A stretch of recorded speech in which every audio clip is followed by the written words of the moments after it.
Tracking, alerting, protecting. This is WKYT This Morning. Now at 6:30 on your Monday, as strong storms roll into the bluegrass, investigators say the weather has already played a role in a serious overnight crash in Lexington. Few showers, couple of rumbles of thunder this morning down in the southern and western zones. Things will start to pick up as we head toward the afternoon. That's when you can look for possibility of strong to severe storms. Police make an arrest after a deadly weekend shooting during an annual trail ride in southeastern Kentucky. And should Kentucky fans have stormed the field after Saturday night's upset win over South Carolina? Well, the SEC says no, and they've levied a fine. Well, of those stories and more, and breaking news as it happens, coming up on WKYT This Morning. Good morning to you and welcome in. A lot of folks are saying it's worth the price. Yeah. What a win for Kentucky. Yeah. I'm Bill Bryant. And I'm Rebecca Smith. Yeah, fine or not, you know, don't let them rain on your parade. I think a lot of folks were just feeling the moment, right? Certainly enjoyed themselves, and certainly the Wildcats look at things now, Wildcat fans, a whole different set of circumstances. It's a First Alert Severe Weather Day. For the latest, let's go straight to meteorologist Micah Harris for an update on that. Good morning. And I don't want us to forget, EKU's 5-0. That's incredible start. Best start since 80s. It's been a long time. 80s. And I don't want you to forget that either. Golly, that's pretty remarkable. Alumni of EKU good start over there. First Alert Defender live radar. There's a good shot outside. We have a few showers and even a couple of rumbles of thunder there, and sitting over toward Marion County, and that's going to be sliding over into Danville. So if you're sitting in Danville, Junction City, Perryville, heads up across 150, you'll be seeing that slide right into your neck of the woods. But some showers slowly falling apart the farther they move toward the east. Now, look at your temperatures, because this is not kind of the mark of any severe weather. You walk outside and it does not feel like you have that possibility, but you do as we head toward the afternoon. Today's main threats going to be wind and hail. Remember, this is a low-end severe weather threat, but still, First Alert Severe Weather Day is in effect. Just to keep you updated, let you know, you got to be aware this afternoon, just in case these storms really fire away and actually do produce some of these damaging winds and large hail. Tornado threat is virtually zero, but it's still non-existent, so we have to be watching that as we head toward the afternoon too. I'll really break it down further detail coming up. Okay, see you in a bit, and let's get to the news. And the weather's already caused some problems in Lexington. A busy intersection was shut down for hours overnight because of a crash. Yeah, that happened out on Old Todd's Road near Palumbo Drive. WKYT Sean Moody is live near the scene with the latest on that. Sean, good morning. Good morning. Investigators are still trying to figure out exactly what led to the crash. Police believe speed may have played a role. Firefighters on the scene also said wet roads may have contributed.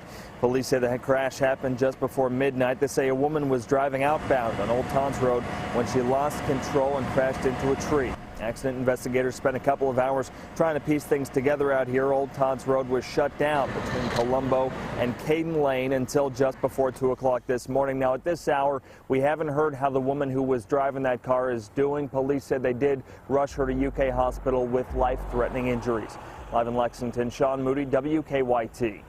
Sean, thank you very much. And new on WKYT this morning, an explosion in western Kentucky has led to a neighborhood being evacuated. WHOP Radio News says last night's fire in Todd County destroyed a building owned by the R.J. Corman Railroad Corporation. That building in the town of Guthrie stored explosive chemicals.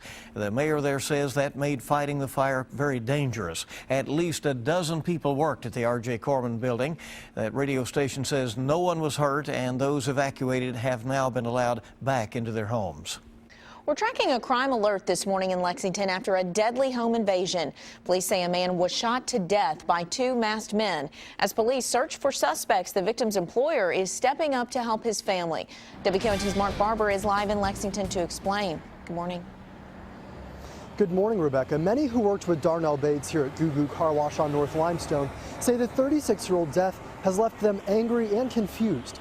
Police tell us two men broke into Bates' home on Addy Street around 4:50 yesterday morning. Investigators say when Bates tried fighting back, they shot him in the back. We're told the armed men were wearing dark clothes and masks and were last seen running toward 5th Street and Broadway. Officers say they are still trying to figure out why the home invaders killed the father of two. Police tell us they are trying to get answers from Bates' friend and a cousin who were also inside the home during the shooting. His co-workers believe the masked men were trying to take advantage of his hard work. How will he act? go to work 5 years, make good hard money like yourself, you know. Don't come and take from a person that will give it to you. We're told Bates was just promoted to general manager here at the car wash 2 weeks ago.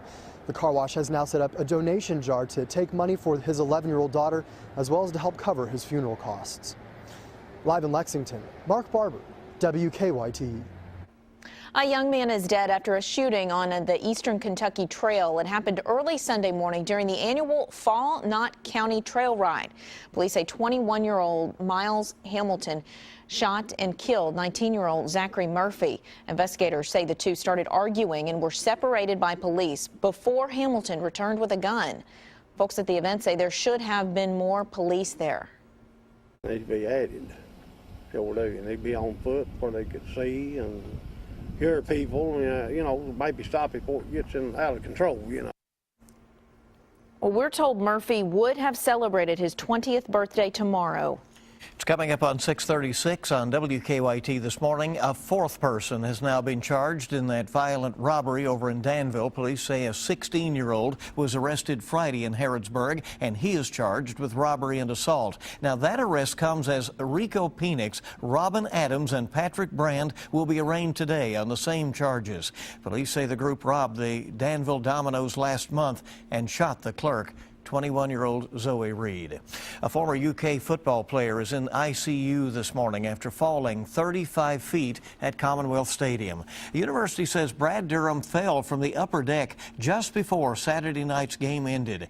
He was celebrating UK's upset victory over South Carolina when he lost his balance. The Rockcastle County High School graduate was an offensive lineman for UK. At last check, a family member said Durham was still in intensive care at UK.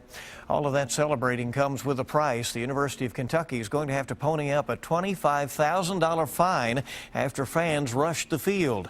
Kentucky was also penalized in 2006 and 2007. Now, UK got a smaller fine this time around since their latest offense was more than 3 years ago. Well, Lexington police are investigating a robbery that happened at Fayette Mall. Police say a 16-year-old met someone in the parking lot and bought a pair of shoes. We're told when the victim handed over the money, the seller actually gave him an empty shoebox. That seller then took off in the car. The teen tried to jump onto the car to stop him. He does have some minor injuries, but police say he did not have to go to the hospital. Well, Election Day is a month away, and the Lexington mayoral race is heating up. WKYT hosted a televised debate with incumbent Jim Gray and his challenger Anthony Beatty. In addition to discussing the issue of homelessness in Lexington, both men also talked about how to combat crime. I know and understand that the folks who have the skill set in law enforcement and other first responders can adequately deal with the problem if given the tools, the facilities. We've made more than $500 million in investments in public safety. We have recruited and trained 165 new police officers. The general election is coming up on November 4th. This is the last day to register to vote. Now, you can see the entire debate if you want to by going to WKYT.com. An American diagnosed with Ebola in Liberia last week is on his way to the U.S. for treatment. The victim is expected to arrive this morning and will remain in a specialized isolation unit at Nebraska's Medical Center. And Dallas, the first person to be diagnosed with Ebola on U.S. soil, is in critical condition. Thomas Duncan took a turn for the worse over the weekend. He's been undergoing treatment at Texas Health Presbyterian Hospital for a week. ISIS militants moving closer to seizing the Syrian border town of Kobani despite airstrikes by U.S. and Arab allies. More than 100,000 people in the area have fled to Turkey. In an interview with 60 Minutes, FBI Director James Comey said his agency and U.S. allies are doing everything possible to track down the ISIS militant who's been responsible for beheading prisoners on video. The group purportedly beheaded British aid worker Alan Henning in Syria and threatened the life of another American hostage. The hunt for Malaysia Airlines Flight 370 is resuming today in a desolate stretch of the Indian Ocean more than 6 months after the plane vanished. The first of 3 ships that will spend up to a year hunting for the wreckage far off of Australia's western coast is expected to spend 12 days hunting for the jet before heading back to shore to refuel. Crews will be using sonar, video cameras, and jet fuel sensors to scour the seabed for the Boeing 777 that disappeared on a flight from Kuala Lumpur to Beijing with 239 people on board. Back here in the Commonwealth, Churchill Downs is considering dropping September racing in 2015 if it's required to share those racing dates with Kentucky Downs down in Franklin. The track president, Kevin Flannery, tells the Kentucky Horse Racing Commission's Racing Dates Committee that there are issues with the horse population and making sure that everybody can fill the fields. And they had less betting this time around this year than last year, so some concerns about the September meet over there at Churchill. Keeneland, obviously, great weekend for it. So far, so good. Yeah. They're having it was a cold start, but little cold, big crowds. but hey, yeah. Yeah, all right. Time this morning is 6:40. It's 20 until 7. Let's check now to see how things are moving on the roads. And here's Officer Don with live drive traffic, awake and alert and ready to go, right? Hey, I'm ready. I'm ready for you this time. I'm no primping before my time. We don't know what you were doing there a little bit ago. You don't want to know. Deanne said I had something on my pants. That's what whatever she can do to block me. Yeah. No wrecks right now. Traffic looks good on the inner and outer loops of the circle. Let's get a look outside and we'll show you what's happening. Roads are a little wet, so we've got to watch that this morning. You know, Friday, just for the wet roads, we had like 15 collisions on the way home. Isn't that awful? Hopefully we won't have that this morning. But I-75, I-64 through the northern split, we're doing okay as we get a look at our Waze map this morning. Live drivers reporting it's a decent ride in as of right now. Even on Clays Mill through that construction zone in that area, we're watching that. No major delays to deal with through the detour there. So we'll keep an eye on things and keep you up to date. Now back to you, Stuart. All right, Don, thank you. And we will watch weather this afternoon. Again, it could get a little tough on the way home for folks. And Officer Don and Deanna are on 98.1 The Bull on your radio. And we have more news coming up on WKYT here on your Monday in just a moment. An uninvited guest goes pool hopping, and it's all caught on tape. But look at this Bears backyard bonanza. And we're looking outside, seeing some showers and a few rumbles of thunder. The rumble of thunder back toward Marion County. And this is all sliding eastbound. Things really start to spark up this afternoon. I'll break it down for you hour by hour, detail by detail. Coming up next.